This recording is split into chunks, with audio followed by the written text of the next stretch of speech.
साल 2000 में हुआ वो मिलिट्री ऑपरेशन जिसने इंडियन आर्मी की फॉरेन टेरिटरी पर पीस एस्टैब्लिश करने की ताकत पूरी दुनिया को दिखा दी थी। वेस्ट अफ्रीका के सिएरा लियोन में हुआ ये यूएन ऑपरेशन क्यों और कैसे हुआ था, कौन था दुश्मन और कौन था दोस्त। जब 16 देशों की शांति सेना ने डाल दिए हथियार तो भारतीय जवानों ने लिया आतंकियों से लोहा।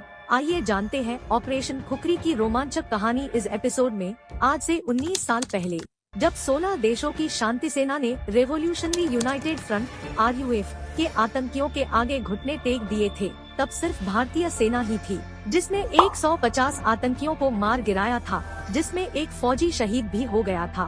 बात अफ्रीका के सिएरा लियोन में सन 2000 में आतंकियों की वजह से बिगड़े हालात की है, जिस पर भारतीय सेना की गोरखा रेजिमेंट ने ऑपरेशन खुखरी चलाया था और जीत हासिल की थी। अभी तक इस खास ऑपरेशन में भारतीय सेना की बहादुरी को छिपाया गया था, लेकिन ये राज बाहर आ चुका है।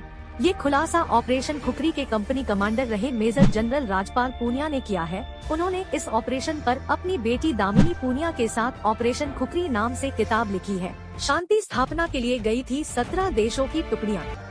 Major general Rajpal Punia Hisar army camp में GOC रहते हुए उन्होंने सिरसा का डेरा सच्चा सौदा खाली करवाने का भी ऑपरेशन सफल किया था। मेजर जनरल पूनिया ने बताया कि 19वीं सदी के आखिर में और 20वीं सदी की शुरुआत में सिएरा लियोन अपने देश के अंदर ही देश विरोधी आतंकी संगठन RUF से लड़ रहा था और गृह युद्ध की स्थिति थी। ऐसे में UN ने दिसंबर 1999 में Pakistan, Britain, Bharat, Kenya, Canada, Nigeria, Ghana समेत 17 देशों की सैनिक टुकड़ियां इस देश में शांति स्थापना के लिए भेजी थी।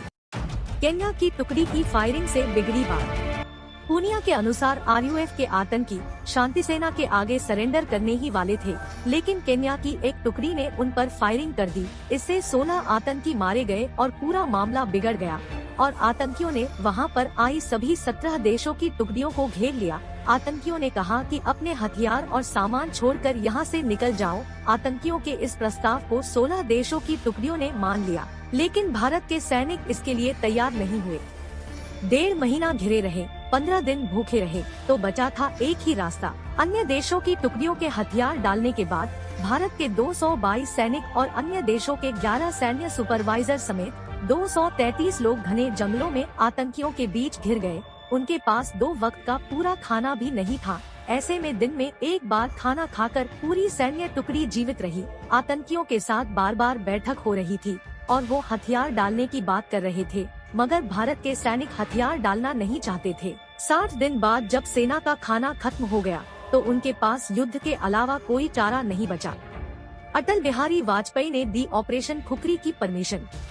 तत्कालीन प्रधानमंत्री अटल बिहारी वाजपेयी ने उस देश में फंसे भारतीय सैनिकों को निकालने के लिए हर संभव प्रयास किए और ऑपरेशन खुखरी को अंजाम देने की इजाजत दी। 15 जुलाई 2000 को सुबह 5 बजे भारतीय सेना ने ऑपरेशन खुखरी शुरू कर दिया। इस दौरान सेना ने भारी गोलाबारी करके आतंकियों के कैंपों को तबाह कर दिया और पैदल ही सभी सैनिक नजदीकी शहर दारू की ओर चल दिए।